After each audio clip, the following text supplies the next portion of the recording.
Inverse trigonometric function, chapter 2।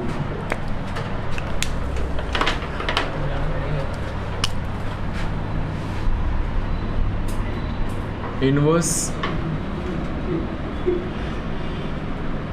Trigonometric functions, ठीक है, और इसको शॉर्ट में बोलते हैं ITF, इनवर्स ट्रिग्नोमेट्रिक फंक्शन। तो इनवर्स ट्रिग्नोमेट्रिक फंक्शंस में क्या है, जैसे हमें पता है कि ट्रिग्नोमेट्री हम पढ़ते आ रहे हैं क्लास 10th से, है ना। तो क्लास 10th में हमने ट्रिग्नोमेट्री में बेसिक चीज़ें देखी थी कि क्वाड्रेंट्स क्या होते हैं, है ना, फर्स्ट क्वाड्रेंट, और 6 ट्रिग्नोमेट्रिक रेशियोज होते हैं, sine cos tan cot sec cosec, इसी पर पूरी दुनिया बेस्ड होती है ट्रिग्नोमेट्री की, ठीक है। फिर उसके बाद आपने 11th में पढ़ा है ट्रिग्नोमेट्री में बहुत कुछ, है ना। ट्रिग्नोमेट्री में पढ़ा कि और भी second quadrant, third quadrant, fourth quadrant. 10th में आपने सिर्फ 0 से 90 के लिए आपने वैल्यूज़ निकाली थी, है ना। और फिर 11th में आपने बहुत अच्छे से आई एम श्योर पढ़ा होगा कि 90 से लेकर 360 तक और उससे ज़्यादा भी के एंगल्स के लिए कैसे आप ट्रिग्नोमेट्रिक रेशियोज कैलकुलेट करते हो, कौन कौन से किस किस क्वाड्रेंट में क्या क्या होता है, सब पता है कि उसको एक बार बताना पड़ेगा? नहीं, एक बार बताना पड़ेगा। ओरल बता दें, चलो वो तो हम बता देंगे। उसके बाद ट्रिग्नोमेट्रिक रेशियो किस तरह से चेंज होते हैं, sine 90 minus theta, sine 90 plus theta, और sine 180 plus theta, sine 180 minus theta, वो सब चीज़ें मतलब होगा, है ना। अच्छा, साइन 180 प्लस थीटा कितना होता है? साइन 180 प्लस थीटा माइनस के साइन थीटा, और साइन 90 प्लस थीटा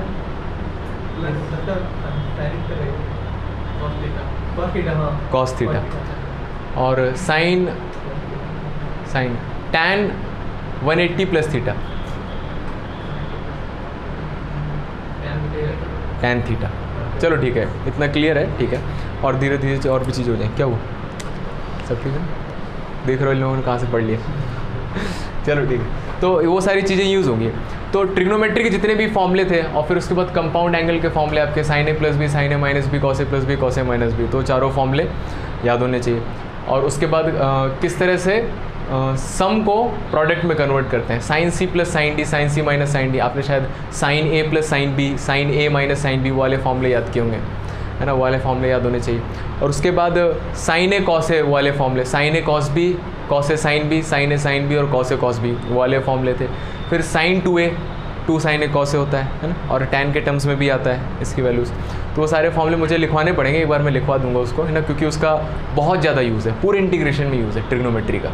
इसीलिए 11th में बताया होगा बहुत बार कि पढ़िए, बाद में करता हूँ। तो आपको 11th में बहुत एम्फेसिस करके बताया होगा कि ट्रिग्नोमेट्री अच्छे से पढ़िए। आप ऐसा मान लीजिए कि आपका ऑलमोस्ट पूरा जितना भी है 12th का सिलेबस, सब में हर एक चैप्टर में ऑलमोस्ट ट्रिग्नोमेट्री का यूज़ करते हैं। मैट्रिसेस डिटर्मिनेंट में भी हमने क्वेश्चन सॉल्व किए थे जिसमें साइन थीटा कॉस थीटा आया था, है ना। और डिफरेंशिएशन में तो एकदम बहुत अच्छे से आएगा, उसके बिना आप डिफरेंशिएशन को नहीं सोच सकते। इंटीग्रेशन में बहुत सारे क्वेश्चंस आएंगे, सबका डिफरेंशिएशन, इंटीग्रेशन वगैरह सारी चीज़ें निकाली जाएंगी, तो वो फॉर्मूले बहुत क्लियर होने चाहिए, तो मैं आगे लिखवाऊंगा, ठीक है। तो इनवर्स ट्रिग्नोमेट्री क्या है? ट्रिग्नोमेट्री का उल्टा है।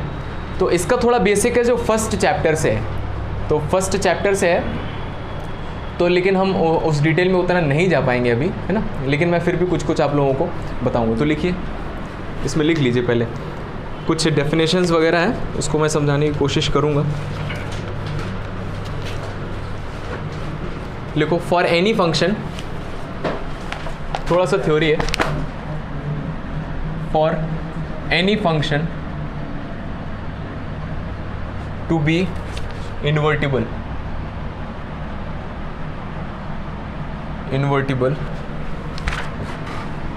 इट शुड बी, सर ये नीचे वाली लाइन पे ना ऊपर, कैसे आप जैसे लिखना चाहें। आपने नीचे लगा दिया। For any function to be invertible it should be bijective. तो ये फर्स्ट चैप्टर से रिलेटेड, आप लोगों ने पढ़ा है क्या फर्स्ट चैप्टर? थोड़ा बहुत। तो फंक्शन में आपने पढ़ा होगा types of function, 1 on 2, 1 function, many one function, on 2 function, in 2 function, ठीक है। तो उसमें 4 वैरायटीज़ के होते हैं। तो जो 1 ऑन 2 होता है उसको बाइजेक्टिव बोलते हैं, और जो बाइजेक्टिव होता है वही इन्वर्टिबल होता है। ठीक है, तो वो बेसिक चीज़ें हैं तो जो इसके लिए काम आएंगी। तो for any function to be invertible it should be bijective. Bijective का मतलब होता है 1 1 एंड ऑन टू। तो इसको आप लिख लीजिए बाकी लोग, है ना, बाद में ये समझ में आएगा, इसका हमें ज़रूरत भी नहीं पड़ेगा ऐसा जितना। ठीक है, इसके बिना भी आपके क्वेश्चंस हो जाएंगे। ठीक है, देखिए तो सबसे पहले हम लिखते हैं इनवर्स ट्रिग्नोमेट्रिक फंक्शंस। जो ITF है आपका,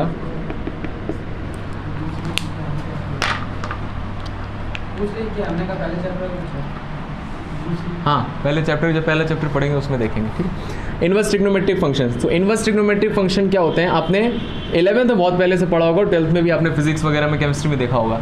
साइन x होता है तो इसका इनवर्स क्या होता है, साइन इनवर्स x होता है। तो ये इनवर्स ट्रिग्नोमेट्रिक फंक्शन जाते हैं। Cos x, cos inverse x, ठीक है, और साइन कॉस। टैन x से रिलेट करके आता है tan inverse x, sign cos tan. इसी तरह से कॉट x से रिलेट करके आता है cot inverse x, sec x से रिलेट करके आता है sec inverse x, and cosec x से रिलेट करके आता है कॉसिक इनवर्स x।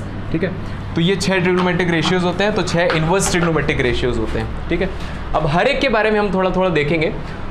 तो आपने 11th में इतना पढ़ा होगा डोमेन और रेंज। ठीक है, डोमेन क्या होता है, x की वो वैल्यूज़ जिसके लिए फंक्शन डिफाइन होता है, मतलब क्या क्या x आप उसमें रख सकते हो, उसको बोलते हैं डोमेन। ठीक है, और रेंज क्या होता है, तो बेसिकली ये x की वैल्यूज़ होती है जो आप रख सकते हो। और रेंज क्या होता है, वो x रखने पर जो जो आंसर आया, y का आंसर आया, उसको बोलते हैं रेंज। जैसे फॉर एग्जाम्पल, जैसे y = x+1 है, तो यहाँ पर मैं x की हर एक वैल्यू रख सकता हूँ, है ना, सारे रियल नंबर रख सकते हो, है ना, और नेगेटिव पॉजिटिव सब कुछ रख सकते हैं, कोई दिक्कत नहीं इसमें। ठीक है, तो इसका जो डोमेन है ये हो जाएगा आपका डोमेन, ऐसे लिखते हैं x belongs to real number, और मैं सारे रियल नंबर रखूँगा तो y क्या होगा, सारे नंबर मिल जाएंगे मुझे, तो इसमें y क्या हो जाएगा, रियल नंबर हो जाएगा। जैसे एक और एग्जाम्पल देखते हैं, जैसे मान लीजिए y = 1/x लिखा है, बताइए x यहाँ पर मैं क्या नहीं रख सकता हूँ, 0 नहीं रख सकते, है ना, क्योंकि 1/0 नॉट डिफाइन होता है, तो 0 नहीं रख सकते। तो 0 नहीं रख सकते तो क्या क्या रख सकते हैं, 0 के अलावा सब कुछ रख सकते हैं। ठीक है, तो 0 के अलावा क्या बचता है, तो ये पूरा रियल नंबर होता है, -∞ से +∞ पूरा रियल नंबर होता है।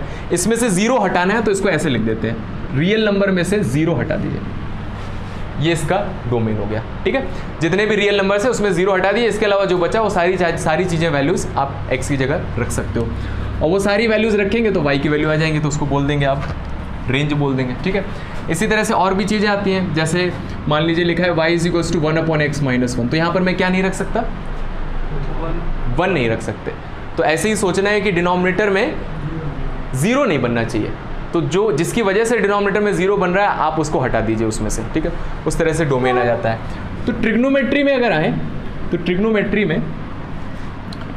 ट्रिग्नोमेट्रिक जो फंक्शंस होते हैं, टी रेशियोज, ट्रिग्नोमेट्रिक रेशियोज, तो उसमें हर एक ट्रिग्नोमेट्रिक फंक्शन का एक एक डोमेन और रेंज होता है। तो साइन कॉस टैन, तो साइन में किस तरह के एंगल रख सकते हैं, सोचिए, क्या ऐसा कोई एंगल है जो नहीं रख सकते? 0 से लेकर 90 डिग्री सब रख सकते हैं, 90 से लेकर 270 हर एक के लिए साइन निकलता है कि नहीं? साइन 2 डिग्री कितना होता है? 90 हमें साइन 0 डिग्री पता है, और फिर डायरेक्ट हम 30 पर जंप कर जाते हैं, बीच के नंबर का क्या हुआ? निकल जाता है। हाँ निकल जाता है, सब निकल जाता है ना। साइन के अंदर आप कोई भी एंगल रख सकते हैं, जैसे देखिए कैसे निकलता है, इस तरह से निकलता है। एक्चुअली क्या करते हैं, ये जो एक्चुअल डेफिनेशन है, कैसे इन्होंने वैल्यू निकाली है, ये एक सर्कल है, ठीक है, और इसका कोई पॉइंट लेते हैं, इस सर्कल की रेडियस 1 है। तो जैसे मान लीजिए आपको साइन की वैल्यू निकालनी है, लेट से आपको 30 डिग्री निकालनी है, 30 डिग्री साइन 30, तो क्या करते हैं, यहाँ से एक 30 डिग्री पर जाके एक इस तरह से लाइन ड्रॉ करते हैं रेडियस जैसा, और साइन क्या होता है, परपेंडिकुलर अपॉन हाइपोटेनस। तो आपके पास स्केल है, आप इसको मेज़र कीजिए, ये आएगा 0.5, और ये मैंने 1 मान के रखा है, तो परपेंडिकुलर अपॉन हाइपोटेनस से 0.5 अपॉन 1, ये हो जाता है आपका 1/2। तो वहाँ से डिफाइन कर दिया साइन 30 = 1/2। इसी तरह 60 निकालना है तो 60 पर पहुँच जाइए, और फिर परपेंडिकुलर और हाइपोटेनस मेजर कर लीजिए, डिवाइड कर दीजिए, आंसर आ जाएगा। तो इसी तरह से साइन 1 डिग्री निकालना है तो 1 डिग्री पर भी एक छोटा सा ट्राइंगल बनेगा, है ना। तो आप इसके लिए भी साइन की वैल्यू निकाल सकते हो। तो हर एक एंगल के लिए साइन निकलता है ना। आपने वैल्यूज रखी होंगी 0 डिग्री, 30 डिग्री, 60 डिग्री, 90 डिग्री, हाँ, और 120 डिग्री, 150 डिग्री, 300 डिग्री, 360 डिग्री भी रखा होगा, और उससे बड़े बड़े एंगल भी रखे होंगे ना, 1200 डिग्री, और नेगेटिव में भी -1200 डिग्री। तो बेसिकली इसका जो डोमेन होता है क्या होता है, x belongs to real number, सारी वैल्यूज रख सकते हो। लेकिन इसका आंसर कहाँ से कहाँ तक आता है, इसका आंसर कहाँ से कहाँ तक आ सकता है। साइन की वैल्यू सोचिए, आपने जो वैल्यूज निकाली थी, सबसे बड़ी वैल्यू कौन सी थी, 1, सबसे छोटी वैल्यू -1। तो इसका जो रेंज होता है, ये याद रखिएगा, अभी हमें काम आएगा, ठीक है। इसका रेंज -1 से 1 होता है। साइन की वैल्यू इसके अलावा और कहीं नहीं जाएगी, -1 से कभी कम नहीं आएगी।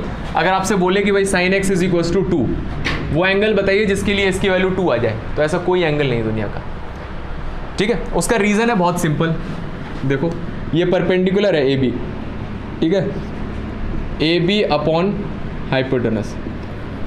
अगर आप बोल रहे हो कि ये 1 से बड़ा आ रहा है, मतलब AB > OA होना चाहिए, हो सकता है क्या किसी ट्राइंगल में, परपेंडिकुलर हाइपोटेनस से बड़ा हो सकता है, नहीं हो सकता। किसी भी ट्राइंगल में हाइपोटेनस सबसे बड़ी साइड होती है, तो वो रीज़न होता है ना, वो रीज़न होता है कि इसकी वैल्यू 1 से ज़्यादा नहीं जा सकती है, और इसी तरह से -1 से कम नहीं जाएगी, ठीक है। इसको याद रखिए, सिंपल सी चीज़ है। और इसी तरह से साइन है जैसा, वैसे ही कॉस है, तो कॉस में भी आप सारे एंगल अंदर रख सकते हो, और इसका रेंज भी कहाँ से कहाँ तक होता है, -1 से 1 होता है, ठीक है। साइन, कॉस, टैन में बताइए मैं क्या नहीं रख सकता हूँ, टैन की किस वैल्यू के लिए नॉट डिफाइन आ जाता है, टैन के अंदर क्या एंगल रखें कि नॉट डिफाइन आ जाए, 10th से पढ़ रहे हैं, बताइए कौन सा एंगल रखें, 0 degree, 30 degree, 45 degree, 60 degree, 90 degree, किसके लिए नॉट डिफाइन होता है, 90 डिग्री के लिए होता है ना। साइन 90 कितना होता है, नॉट डिफाइन होता है, या फिर इनफाइनाइट बोल देते, तो 90 नहीं रख सकते। तो x क्या रखेंगे, रियल नंबर में से। ये मैं इसलिए बता रहा हूँ क्योंकि इससे रिलेट करके इनवर्स ट्रिग्नोमेट्री फंक्शन आएगा, उसके लिए भी एक हम टेबल बनाएंगे, और वो हमें याद करना है, उसके बिना हम क्वेश्चंस नहीं सॉल्व कर पाएंगे, है ना। तो इसीलिए इसको आप नोट कर लीजिएगा। तो इसमें क्या होता है, रियल नंबर तो π/2 नहीं रख सकते, ठीक है, π/2 नहीं रख सकते। इसी तरह से आप सेकेंड क्वाड्रेंट में जाएंगे तो 3π/2 भी नहीं रख सकते, क्योंकि आप साइन 3π/2 निकाले, नहीं, tan 3π/2 निकालेंगे अगर, तो 3π/2 मतलब π + π/2, और tan 180 + थीटा क्या होता है, tan थीटा, तो ये भी tan 90 बन जाता है। तो 3π/2 नहीं रख सकते। इसी तरह से 5π/2 नहीं रख सकते, 7π/2 नहीं रख सकते। तो इसको आप ध्यान से देखेंगे, आगे क्या बन रहा है, ऑड नंबर, ऑड नंबर के साथ π/2 नहीं आना चाहिए। तो इन सबको कैसे लिखेंगे, इसको ऐसे लिख दिया जाता है, 2n + 1 π/2। तो सारे रियल नंबर में से ऑड π/2 जैसा हटा दो, आया समझ में, सारे रियल नंबर में से ऑड π/2, ऑड मतलब यहाँ पर ऑड नंबर, 4π/2 रख सकते हो। 4π/2 रखने का मतलब क्या रख रहे हैं, 2π रख रहे हैं, और tan 2π निकालो, इसकी वैल्यू 0 आती है, ठीक है। तो π/2, 3π/2, 5π/2, 7π/2, 9π/2, 11π/2, 13π/2, ये सारी वैल्यूज नहीं रख सकते। इसी तरह से नेगेटिव में तो क्या रख सकते हैं, इसमें रियल नंबर में से ऑड π/2 हटा दीजिए, बाकी सब कुछ रख सकते हैं। और इसका आंसर कहाँ से कहाँ तक आता है, तो इसका आंसर इनफाइनाइट आता है, tan की वैल्यूज में इनफाइनाइट आता है, माइनस इनफाइनाइट भी आता होगा। तो अगर माइनस इनफाइनाइट से इनफाइनाइट सब कुछ आ गया तो सारे रियल नंबर आते हैं इसके आंसर में, ठीक है। इन दोनों का आंसर -1 से 1 आता है, लेकिन इसका आंसर रियल नंबर में आता है, ठीक है। तो ये 3 है जो आपको याद रखने हैं, ठीक है। वैसे तो 6 हैं, वो भी लिख देता हूँ मैं, लेकिन ये 3 कम से कम याद होने चाहिए, इसी से हमारे क्वेश्चन सॉल्व होंगे। इसको लिख लीजिए, नोट करिए।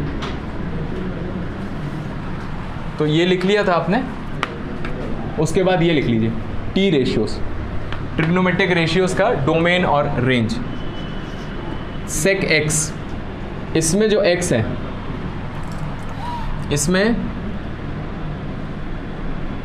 इसमें भी आप सारे रियल नंबर रख सकते हैं, बस इसमें 0 जैसा नहीं आएगा। ये -1 से 0 हो गया, हाँ, ये आ जाएगा -इनफाइनाइट से -1 यूनियन 1 से लेकर infinite. x belongs to 1/cos, जिसके लिए 0 हो जाता है, cos 90, r - 2n + 1 π/2 cosec x, x belongs to r - n π, minus infinite से -1 यूनियन 1 से लेकर इन्फाइनाइट। इन तीन की ज़रूरत नहीं पड़ती है, ये तीनों इंपॉर्टेंट है। Sine cos tan cot sec cosec, sine cos tan cot रह गया अभी है ना, कॉट एक्स। कॉट एक्स में एक्स आप सारे रियल नंबर रख सकते हैं, एक्स आप सारे रियल नंबर रख सकते हैं, माइनस एन पाई, और इसका आंसर रियल नंबर है। लिखो भाई, इसको नोट कर लीजिए।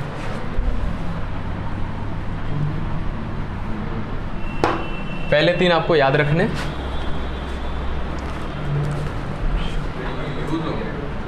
हाँ अभी नेक्स्ट यूज़ होगा, इसके बिना क्वेश्चन नहीं होंगे हमारे।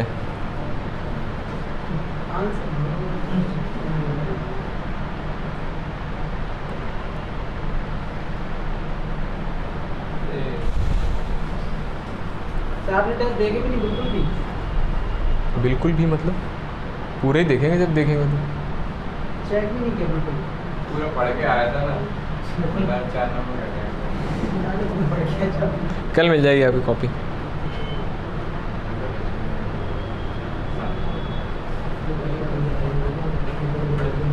बातें नहीं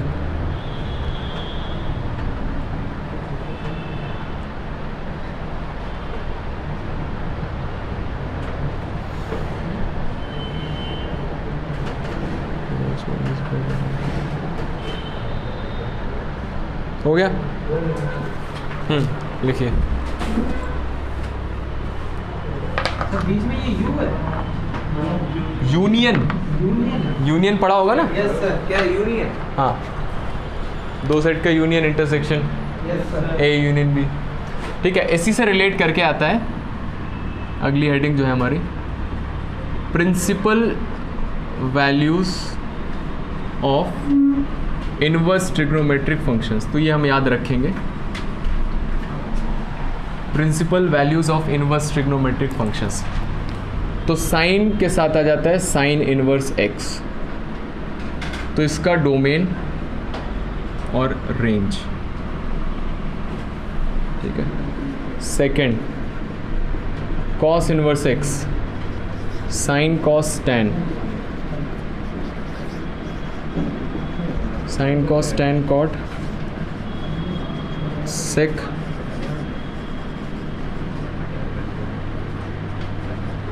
देखिए। तो आपने 11th में ये पढ़ा था, रिलेशन जो होता है 1,2, 3,4, इसका डोमेन क्या है?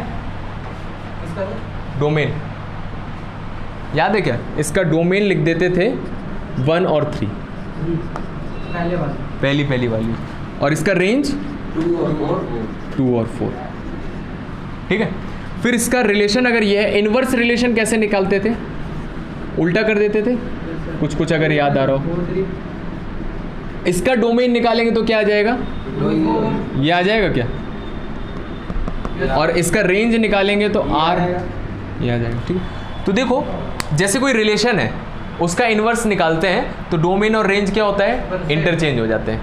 ठीक है, रिलेशन इसी तरह से फंक्शन के साथ भी होता है, तो इनके साथ भी यही होता है। तो देखिए, जो चीज़ आपको याद रखनी है, तो इनको जो रेंज है वो इसका डोमेन आ जाता है। हाँ, लेकिन एग्जैक्टली में जो डोमेन है वो रेंज में नहीं जाते हैं, एग्जैक्टली में नहीं जाते हैं। तो साइन इनवर्स एक्स का रेंज -1 से 1 था, तो डोमेन क्या हो जाएगा? -1 से 1। ठीक है, क्वेश्चन बहुत आसान होंगे ना, बस टेबल को हम याद रखेंगे अगर, ये भी -1 से 1। ठीक है, और इसका रेंज जो है, रेंज ये पूरे रियल नंबर नहीं होते, बीच का एक रियल नंबर होता है, -π/2 से π/2 के बीच में। इसको लिखिए, मैं अभी इसका रीज़न बताता हूँ। ठीक है, और इसके लिए आता है 0 से लेकर पाई। बात है नहीं, ये रियल नंबर -π/2 से π/2 नोट करिए। अच्छा, यहाँ स्क्वायर ब्रैकेट लगा लीजिए, -π/2 और π/2 के लिए आता है 0 से पाई, tan के अंदर -π/2 से π/2, -π/2 से π/2, साइन कॉस tan और कॉट रियल नंबर 0 से पाई। स्पेलिंग गलत है। सही है। सही है। PAL रुक जाओ तो हाँ PAL वाला है ये। कितने में इंग्लिश प्रिंसिपल, यहाँ पर प्रिंसिपल का मतलब मेन है, और मेन तो वही स्कूल वाले ही प्रिंसिपल मेन ही होते, वही नंबर देने वाले हैं। लिखिए, हाँ लिख लो।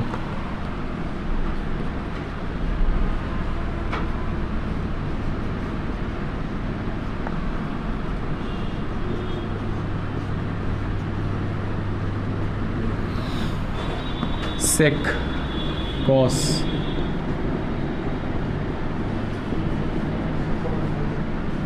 और कॉसिक साइन।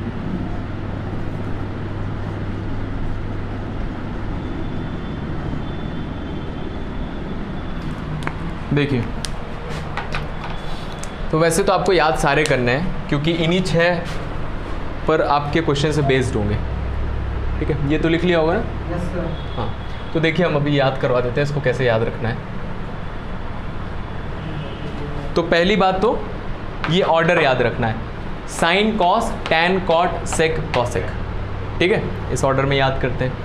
फिर साइन और कॉस के लिए डोमेन है -1 से 1। तो इस पिक्चर को एकदम माइंड में बैठा लीजिए आप, है ना, कि यहाँ पर दिख जाए साइन के सामने -1 से 1 लिखा है और यहाँ पर -π/2 से π/2 लिखा हुआ है। ठीक है, ये -π/2 से π/2 लिखा हुआ है और ये क्लोज्ड इंटरवल में लिखा हुआ है, -π/2 से लेकर π/2। -π/2 मतलब ये है -π/2, ये वाला, ये -π/2 है और ऊपर जाएंगे तो π/2। π/2 मतलब 90 डिग्री, तो -90 से 90 डिग्री। ठीक है, फिर cos इनवर्स x भी -1 से 1 है और ये 0 से पाई है। ठीक है, बस ये दो याद कर लिया। उसके बाद देखिए यहाँ पर क्लोज इंटरवल था, यहाँ पर ओपन इंटरवल जैसा लग जाएगा, ओपन इंटरवल लगा लीजिए यहाँ पर। वैसे दोनों का मतलब सेम ही है, ओपन इंटरवल लगा लीजिए इसमें। ठीक है, तो -π/2 से π/2 ओपन इंटरवल, तो यहाँ से -π/2 से π/2 हो गया और ये क्लोज इंटरवल है, यहाँ पर ओपन इंटरवल। ठीक है, साइन कॉस टैन कॉट और सेक कॉसेक। तो सेक का कैसे आएगा? सेक किसका रेसिप्रोकल है? कॉस का। तो सेक कॉस का रेसिप्रोकल है, तो इसका जो लिखा हुआ है 0 से पाई, इसके जस्ट बीच में आएगा π/2। 0 डिग्री यहाँ होता है और पाई 180 डिग्री यहाँ पर, तो बीच में क्या आएगा एकदम π/2, तो उसको सब्ट्रैक्ट कर दिया। और कॉसिक किसका इन्वर्स है? साइन का, तो इसमें से सब्ट्रैक्ट किया और -π/2 से π/2 भी जस्ट बीच में क्या आएगा? 0, तो उसको हटा दिया। ठीक है, बेसिकली क्या है, इसको क्यों याद करना है? अभी आपके क्वेश्चंस आएंगे, अगर आप पहली एक्सरसाइज में देखेंगे, पहली एक्सरसाइज में क्वेश्चन ऐसे आएगा, जैसे मान लीजिए आपको निकालना है साइन इनवर्स 1/2। ठीक है, साइन इनवर्स 1/2, इस तरह क्वेश्चन आएंगे आपके भी एक्सरसाइज में। तो साइन इनवर्स 1/2 की वैल्यू निकालनी है, तो आपको ऐसे सोचना है कि 1/2 साइन के कौन से एंगल के लिए 1/2 आता है? 1/2 साइन के कौन से एंगल के लिए होता है? 30 डिग्री, है ना, और 30 डिग्री को क्या बोलते हैं रेडियन में? π/6, है ना। तो ऐसे सोचना है बस। तो मुझे 1/2 के लिए वो ट्रिग्नोमेट्रिक रेशियो सोचना है जिसमें साइन है।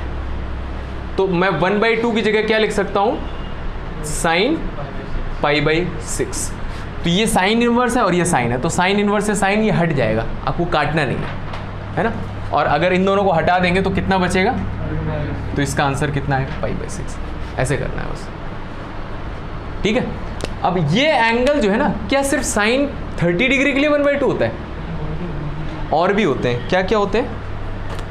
अगर मैं साइन थीटा 1/2 लिखता हूँ तो क्या क्या होते हैं, मैं कुछ कुछ यहाँ पर लिख देता हूँ। तो ये होता है आपका, एक तो 30 डिग्री जैसा इन्होंने बताया π/6, वैसे लिख देता हूँ 30 डिग्री। उसके बाद 180 - 30 150 डिग्री, इसके लिए भी इतना आता है। और 330 डिग्री इसके लिए भी आएगा, और 540 - 30 510 इसके लिए भी आएगा। इस तरह से बहुत सारे एंगल्स के लिए आएगा, बहुत सारे एंगल्स के लिए आएगा। लेकिन अगर आपको ये याद है तो आपको वो एंगल लेना है जो इस रेंज में आ रहा है, -90 से 90 के बीच में। तो एक ही एंगल है जो -90 से 90 के बीच में आया, कौन सा है? -90 से 90 के बीच में सिर्फ ये दिख रहा है, -90 डिग्री से लेकर 90 डिग्री के बीच में ये सब बाहर निकल गया ना, है ना, तो ये सब नहीं आंसर आएंगे, तो आंसर क्या आएगा, सिर्फ ये आएगा 30 डिग्री। आया समझ में? तो इसलिए हम इसको याद करते हैं। इसको प्रिंसिपल वैल्यू क्यों बोलते हैं? वैसे तो ये सारे आंसर ही हैं, वैसे तो ये सारे आंसर हैं, क्योंकि सबके लिए 1/2 आ जाएगा, लेकिन प्रिंसिपल मतलब मेन, जो मेन पर्सन है ना, तो मेन मतलब सबसे छोटा एंगल जो आपका उसमें दिख रहा है, जो मेन एंगल है, जो इस रेंज में आ रहा है, तो इसके अंदर आपको वो एंगल ढूंढ के लाना है जो 1/2 के बराबर आ जाए, और वो आपका आंसर आ जाएगा। ठीक है, तो इसलिए ये याद होना चाहिए। अगर मान लीजिए कुछ पूछना है, अगर मान लीजिए 100 डिग्री आ जाता है ना, 100 डिग्री आ जाता और 80 डिग्री आ जाता, तो हम आंसर कौन सा लेते, 80 डिग्री। तो उसके लिए ये याद होना चाहिए।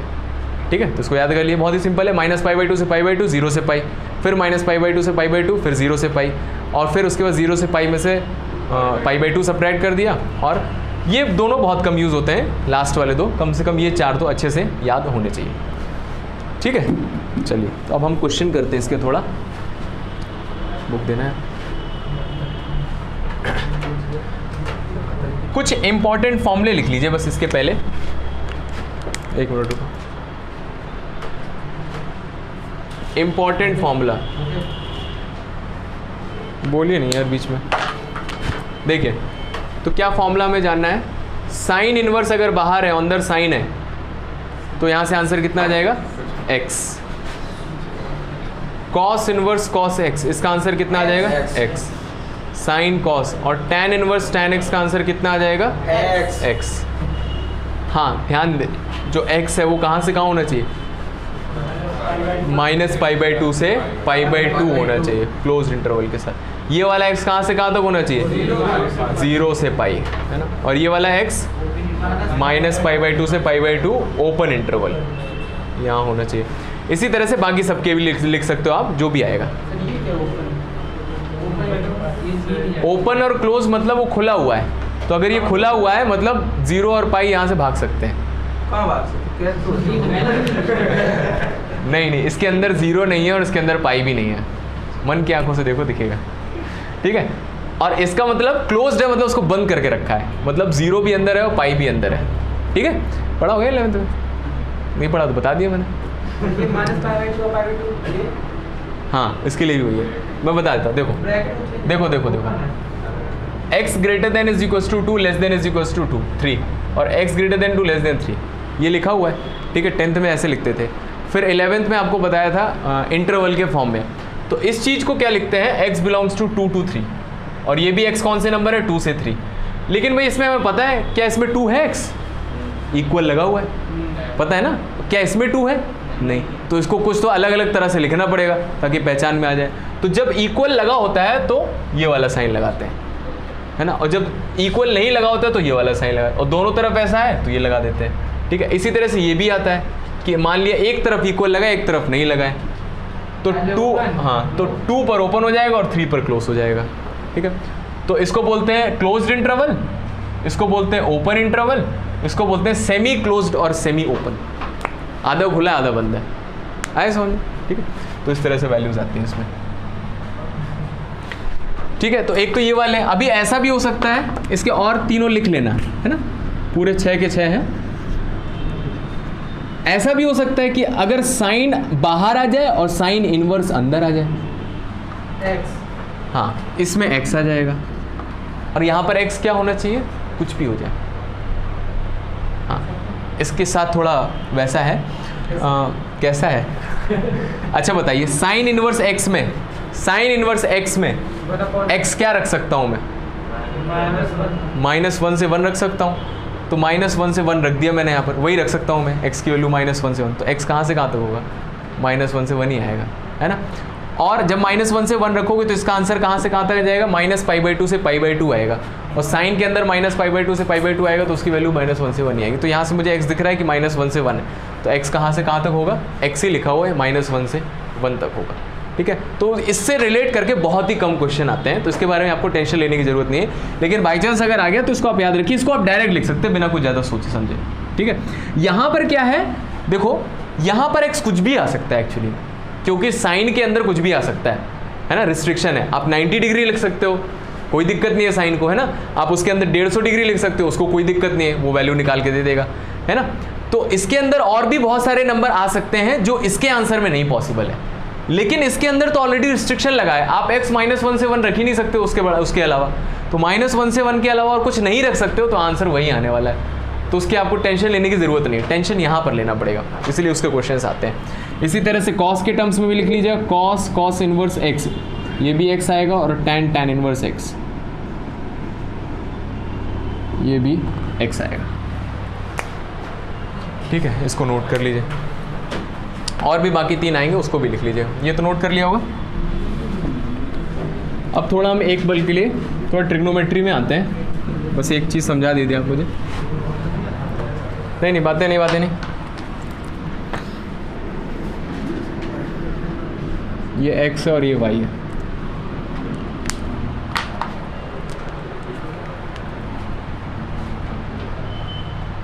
आ रहा समझ में? क्या नाम है आप लोगों का? हिमांशु। देवेश। निकनेम पूछा था क्या? नहीं, Devesh Dubey. Same school theosophical से है क्या? संत विवेकानंद। संत विवेकानंद? आप संत विवेकानंद से हो? ये एक्स हो गया और वो भाई इसलिए मुझे याद आ रहा था, मैंने आपको देखा था शायद 11th क्लास में। हाँ चलिए देखो, इधर देखो, तो ये x एक्सिस है, y एक्सिस है, ठीक है। सर ये समझ में नहीं आया, ये वाला ओपन क्यों है? मतलब टेन वाला ओपन है, साइन वाला क्लोज है। हाँ क्यों? क्योंकि यहाँ पर मैं 90 डिग्री नहीं रख सकता, क्योंकि tan 90 नॉट डिफाइन हो जाता है ना। तो 90 नहीं रख सकता, तो उसको बाहर कर दिया। इसी तरह से -90 नहीं रख सकते, लेकिन यहाँ 90 रख सकते हो। sin 90 कितना होता है? 1 हो जाता है, इसीलिए वहाँ पर ओपन लगाया गया। इसको लिखने की ज़रूरत नहीं है, जो मैं समझा रहा हूँ बस रिवाइज करवाने के लिए है, ताकि हमारे क्वेश्चंस आसान हो जाए। ठीक है, देखिए फर्स्ट क्वाड्रेंट के जो एंगल होते हैं, किसी भी क्वाड्रेंट पर, यहाँ आप अगर कहीं पर भी थीटा डिग्री लगाते हो, थीटा यहाँ पर मैं मान रहा हूँ 0 से लेकर 90 तक का, है ना, 0 से 90 का कोई एंगल है, ठीक है। ये है आपका 90 डिग्री, ये आपका 180 डिग्री, और ये है आपका 270 डिग्री, और ये 360 डिग्री, ठीक है। तो जल्दी जल्दी इसको बता दीजिएगा, आपको पता है। और ये यहाँ पर 0 डिग्री होता ही है। तो sin 90 माइनस थीटा ये सब आपको पता है, sin 90 minus theta, cos 90 minus theta, ये सब निकाल सकते हैं, ठीक है। तो इस क्वाड्रेंट पर आने के लिए 2 तरीके हैं, या तो आप एंगल को बढ़ाइए या तो 90 से कम करिए, ठीक है। तो जब आप एंगल को बढ़ाओगे तो कौन सी एक्सिस से आए? एक्स एक्सिस से। और जब आप एंगल को यहाँ से कम करोगे तो कौन सी एक्सिस से आए? वाई एक्सिस से, ठीक है। इस क्वाड्रेंट पर कैसे कैसे आ सकते हैं? या तो 90 से बढ़ाइए, है ना, तो क्या हो जाते हैं ये 90 प्लस थीटा जैसे हो जाते हैं, या फिर 180 से कम करो तो 180 माइनस थीटा हो जाता है, ठीक है। तो यहाँ पर 2 तरह के आते हैं, साइन 90 माइनस थीटा और साइन 180 माइनस थीटा। इसी तरह से cos 90 plus theta and tan 90 plus theta. तो ये सारी वैल्यूज़ हम निकालेंगे, और फिर उसके बाद यहाँ पर cos 180 minus theta and tan 180 minus theta. इस क्वाड्रेंट में कैसे आएंगे? या तो 180 से बढ़ा दीजिए, 180 प्लस थीटा। कौन गिर गया? Sign cos tan। और बताओ, इधर बताओ, एक वाई एक्सिस से कैसे आएंगे? 270 साइन 270 माइनस थीटा, तो साइन कॉस tan। इस क्वाड्रेंट में आने के लिए sine 270 plus theta, 270 plus theta, ठीक है। 270 प्लस थीटा के लिए साइन कॉस tan निकलेगा, और 360 माइनस थीटा, तो 360 माइनस थीटा के लिए साइन कॉस tan। और कुछ? Minus theta. थीटा में जब एंगल कम करोगे तो वो भी इस क्वाड्रेंट में आएगा, क्योंकि जब आप +30 लिखते हो, यहाँ से हमेशा यहीं से मेजर करना स्टार्ट करते हैं। प्लस मतलब एंटी क्लॉकवाइज, और माइनस मतलब क्लॉकवाइज, तो वो एंगल बताता है, ठीक है। वरना फिर -30 और +30 में कैसे डिफ्रेंशिएट करेंगे, है ना। तो माइनस का मतलब यहाँ पर जाना है, तो माइनस थीटा मतलब इस क्वाड्रेंट में आ जाएंगे, ठीक है। तो ये वैल्यूज़ पता है। तो एक कॉन्सेप्ट याद रखें आप, जब भी आप वाई एक्सिस से जाओगे तो ट्रिग्नोमेट्रिक रेशियो चेंज होगा। जब भी वाई एक्सिस से जाएंगे तो ट्रिग्नोमेट्रिक रेशियो चेंज होगा, और जब भी एक्स एक्सिस से जाएंगे तो ट्रिग्नोमेट्रिक रेशियो चेंज नहीं होता है। तो जैसे मान लीजिए ये देखो 90 माइनस, मैं आ रहा हूँ यहाँ वाई एक्सिस से आ रहा हूँ, तो वाई एक्सिस से आ रहा हूँ तो साइन किस में चेंज हो जाएगा, कॉस में, कॉस किस में चेंज हो जाएगा, साइन में, और यहाँ पर टैन होता तो किस में चेंज हो जाता, कॉट में चेंज हो जाता। ठीक है, यहाँ पर 90 प्लस थीटा कौन सी एक्सिस से आए हैं, वाई एक्सिस से, तो वाई एक्सिस से आए तो ट्रिग्नोमेट्रिक रेशियो चेंज हो जाएंगे, तो साइन का कॉस हो जाएगा, कॉस का साइन हो जाएगा, और टैन का कॉट हो जाएगा। ठीक है, इसी तरह से, और फिर ये कौन सी एक्सिस से आए हैं, एक्स एक्सिस, तो ट्रिग्नोमेट्रिक रेशियो चेंज नहीं होते, तो साइन का साइन रहेगा, कॉस का कॉस रहेगा, और टैन का टैन रहेगा। ठीक है, 180 प्लस थीटा ये भी हम एक्स एक्सिस से आए तो ट्रिग्नोमेट्रिक रेशियो चेंज नहीं होंगे, तो ये साइन का साइन, कॉस का कॉस, और टैन का टैन होगा। लेकिन 270 माइनस थीटा आप वाई एक्सिस से आओ तो ट्रिग्नोमेट्रिक रेशियो इसमें चेंज हो जाते हैं, तो साइन का कॉस हो जाएगा। ठीक है, कॉस थीटा, कॉस का साइन थीटा हो जाएगा, और टैन का कॉट थीटा आ जाएगा। फिर यहाँ पर देखा तो माइनस थीटा कौन से एक्सिस से आए हैं, एक्स एक्सिस से, तो ट्रिग्नोमेट्रिक रेशियो चेंज नहीं होगा, तो साइन का साइन रहेगा, कॉस का कॉस रहेगा, और टैन का टैन रहेगा।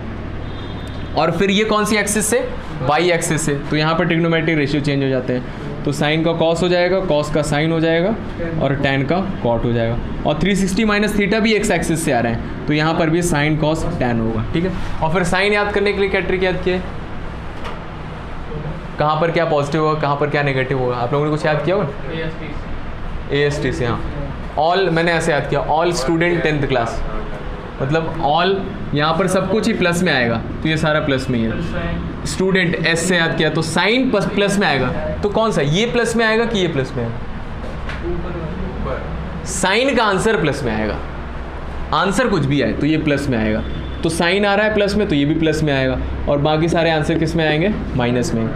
ऑल स्टूडेंट 10th क्लास, यहाँ पर टैन, तो टैन प्लस में आएगा, बाकी सारी चीज़ें माइनस में आएंगी, तो साइन माइनस में, कॉस माइनस में, और टैन प्लस में, तो साइन का आंसर माइनस में, कॉस का आंसर माइनस में, और टैन का आंसर प्लस में।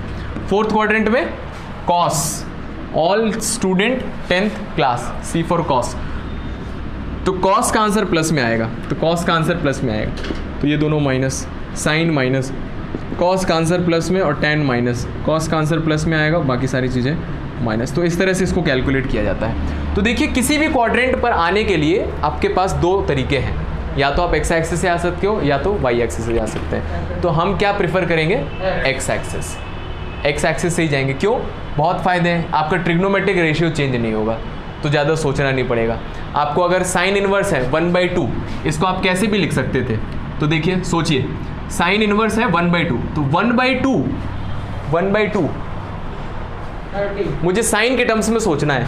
ठीक है, तो कौन कौन से एंगल है पॉजिटिव, तो sine theta is equal to किस किस के लिए मुझे निकालना है कि 1/2 होता है, तो साइन थीटा पॉजिटिव कौन कौन से क्वाड्रेंट में होता है, फर्स्ट में और सेकेंड में। इस क्वाड्रेंट का एंगल क्या है, 30 डिग्री मुझे पता है, और इस क्वाड्रेंट का एंगल 180 माइनस 30, 150 है ना, और 150 180 माइनस 30 मतलब पाई माइनस 5 π/6, सही है।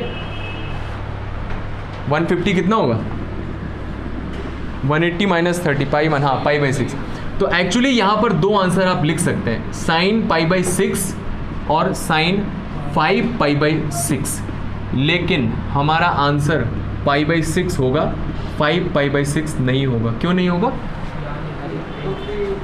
हाँ क्योंकि उसके रेंज में नहीं है, -π/2 से π/2 मतलब -90 से 90 से बाहर चला गया सेकेंड क्वाड्रेंट में। ठीक है, तो इस तरह से पूरी पिक्चर होगी अगर माइंड में, तो कभी गलत नहीं होगा। ठीक है, अभी हम क्वेश्चंस थोड़ा स्टार्ट करते हैं। इसको बनाना तो नहीं है ना, ये लिख रहे हो, ज़रूरत नहीं है ना, ये सारी चीज़ें हैं। हाँ, एक्सरसाइज देखिए, पहली एक्सरसाइज,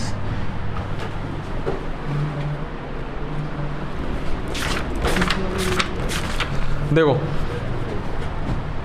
तो पहला तो मैंने, अच्छा साइन इनवर्स -1/2, देखिए अब आपको सोचना है -1/2 साइन के कौन से एंगल के लिए होगा। इसको ऐसे नहीं कर सकते, देखो साइन इनवर्स -1/2 लिख दिया मैंने, साइन 30, और साइन इनवर्स साइन हटा दिया, कितना -5/6।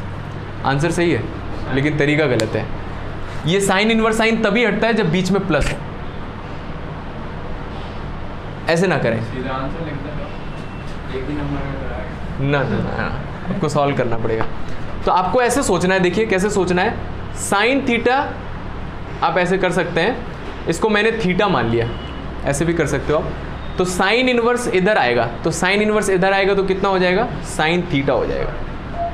तो अब आपको सोचना है कि भाई sine theta is equal to -1/2 कौन कौन से एंगल के लिए होती है। तो देखो कैसे सोचना है, 1/2 वो देख के आप बेसिक एंगल पता कर सकते हो। साइन के किस एंगल के लिए 1/2 आता है, π/6, ठीक है। तो ये π/6 मुझे मिल गया है एक। साइन थीटा की वैल्यू नेगेटिव है कौन कौन से क्वाड्रेंट में, थर्ड में और फोर्थ में। थर्ड क्वाड्रेंट में कैसे जाते हैं, एक्स एक्सिस से पाई प्लस, और फोर्थ क्वाड्रेंट में कैसे आते हैं, एक्स एक्सिस से माइनस थीटा, है ना, और 2 पाई माइनस। तो ये है आपका एंगल। तो सेकेंड क्वाड्रेंट में, थर्ड में कैसे जाते हैं, पाई प्लस थीटा, ये एक आंसर, ठीक है। और फोर्थ क्वाड्रेंट में माइनस थीटा, ये है आपका थीटा, और 2 पाई माइनस π/6, ये 3 एंगल है। तो अब इसमें से देख लीजिए कौन सा एंगल है जो -π/2 से π/2 के बीच में है।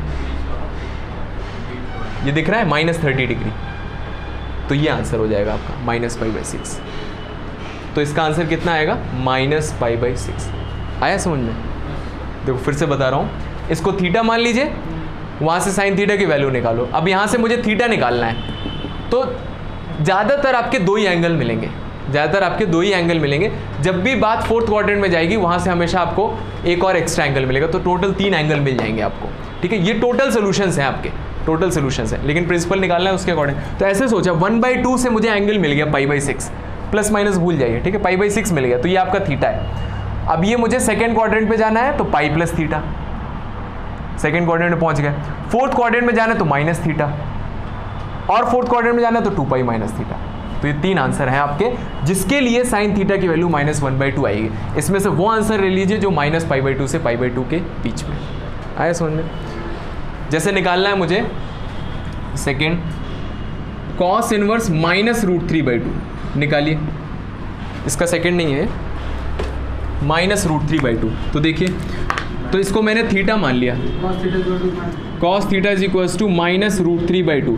√3/2 देख के मुझे पता चला कि cos के किस एंगल के लिए √3/2 होता है, π/6 होता है, π/3 होता है, 60 डिग्री। ऐसे याद रखो, देखो 30 डिग्री होता है π/6, 60 डिग्री होता है π/3। यहाँ 3 है तो यहाँ 6, यहाँ 6 है तो यहाँ 3, और 45 डिग्री होता है तो π/4, यहाँ 4 तो यहाँ 4, ठीक है। तो √3/2 साइन cos 30 के लिए होता है, cos 60 के लिए होता है, cos 30 के लिए होता है, π/6। क्या बोला तुमने?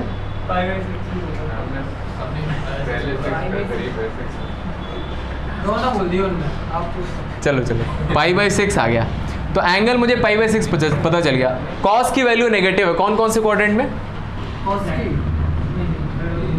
Second and third. Second quadrant में कैसे जाएंगे, एक्स एक्सिस से 180 माइनस π/6, और थर्ड क्वाड्रेंट में 180 प्लस π/6। ये कितना आ जाएगा, 5 π/6, और ये आ जाएगा 7 π/6। आंसर कहाँ से कहाँ तक आना चाहिए, कॉस का 0 से चेक कर लो पाई, बताओ कौन सी वैल्यू है 0 से पाई। ये पाई से ज़्यादा है और ये पाई से कम है थोड़ा सा, तो ये आंसर हो जाएगा आपका 5 π/6। तो इसकी वैल्यू कितनी आ जाएगी, 5 π/6। आ रहा समझ में? चलो अब दे 3-4 क्वेश्चन करके देखेंगे, वरना है ना इसको निकालने में हालत खराब हो जाती है, कितने सारे आंसर आएंगे, क्या क्या आएगा, ट्रिग्नोमेट्री वैसे ही कंफ्यूजिंग है। Third tan inverse 1, tan theta is equal to 1, -1 ही कर दिया। अगला क्वेश्चन है, तो जो आपको पॉजिटिव दिख रहे हैं उसके तो आराम से निकाल दीजिए फर्स्ट क्वाड्रेंट का जो एंगल है, नेगेटिव वाले में ही थोड़ा दिक्कत हो जाता है।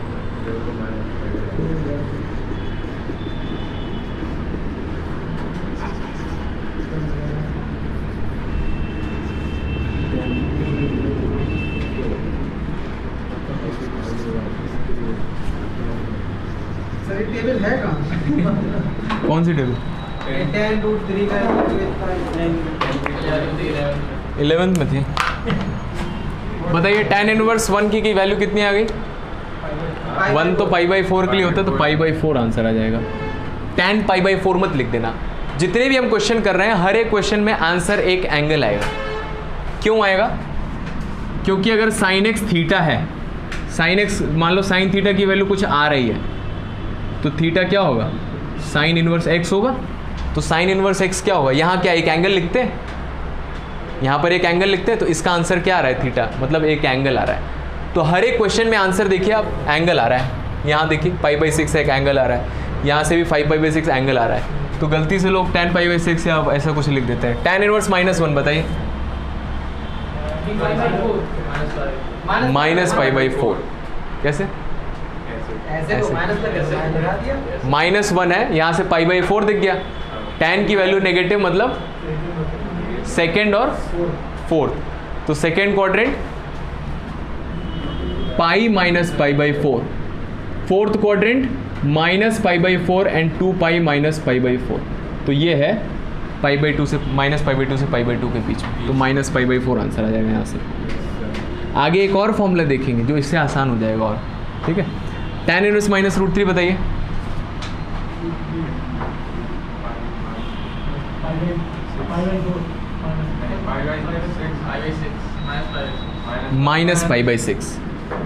-π/6 अरे निकाल के देखिए ना, इधर देख के थोड़े निकालेंगे। √3 tan के लिए कौन से एंगल के लिए होता है? 60 डिग्री के लिए होता है, मतलब π/3, तो एंगल π/3 मिल गया, π/3 मिल गया और नेगेटिव आ रहा है, मतलब सेकेंड और फोर्थ। तो सेकेंड क्वाड्रेंट तो वैसे भी सेकेंड क्वाड्रेंट क्या हो जाएगा? पाई माइनस π/3, फोर्थ क्वाड्रेंट -π/3 और 2π माइनस π/3। तो आंसर कितना आ जाएगा? -π/3। आ रहा है समझ में? निकालो इसके लिए cot इनवर्स -1/2, कॉस है।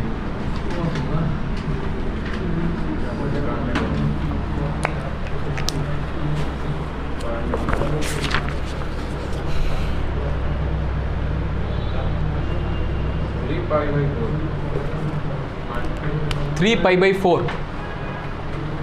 देखते, 1/2 मतलब 60 डिग्री, मतलब π/3। कॉस की वैल्यू नेगेटिव है, कौन कौन सा क्वाड्रेंट हो गया? Second third. सेकेंड क्वाड्रेंट मतलब पाई माइनस और थर्ड क्वाड्रेंट पाई प्लस, और यहाँ से कितना देखा था? π/3, तो पाई माइनस π/3, पाई प्लस π/3, तो ये आ जाएगा 2π/3 और ये 4π/3। कितना है? 2π/3 आया। 0 से पाई होना चाहिए, तो ये पाई से ज़्यादा दिख रहा है, पाई प्लस, और ये आंसर है 2π/3 आंसर आ जाएगा। इसका आंसर बताइए। 1/2 कॉसिक के कौन से एंगल के लिए होता है? नहीं,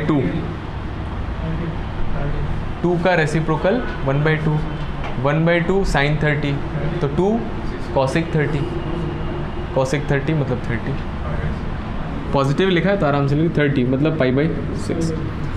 चलिए ठीक है, तो आपका होमवर्क है इसी दिमाग को जो आपने यहाँ पर लगाया, इसी को लगा के क्या कर दो, हाँ 2.1 एक्सरसाइज आप सॉल्व कर लीजिएगा, आराम से सॉल्व कर पाएंगे अगर आपको आज सब समझ में आया है। 1 से लेकर 14 तक है। कल हम आगे ये फॉर्मूले देखेंगे जिससे ये क्वेश्चंस थोड़े और आसान हो जाएंगे, और कल के फॉर्मूले से हम 2.2 एक्सरसाइज सॉल्व कर लेंगे। ठीक है, कर लेना होमवर्क। समझ में आया आप लोगों को? ये पढ़ चुके क्या चैप्टर? ये नहीं पढ़े? घर पे पढ़ा? चलिए ठीक, कोई बात नहीं। अभी एक्चुअली इसमें बहुत कुछ डिटेल्स है, अगर फर्स्ट सेकंड चैप्टर से पढ़ते ना तो इसको बहुत डेप्थ में पढ़ाया जा सकता है ना। मेरे पास पूरे नोट्स थे एज सच, ITF, तो काफ़ी कुछ है इसमें, लेकिन अभी टाइम की कमी को देख के उतना पढ़ाया जितने से हमारा पेट भर जाए, हमारा नहीं आपका पेट भर जाए। Okay, thank you very much. बंद कर दीजिए भाई।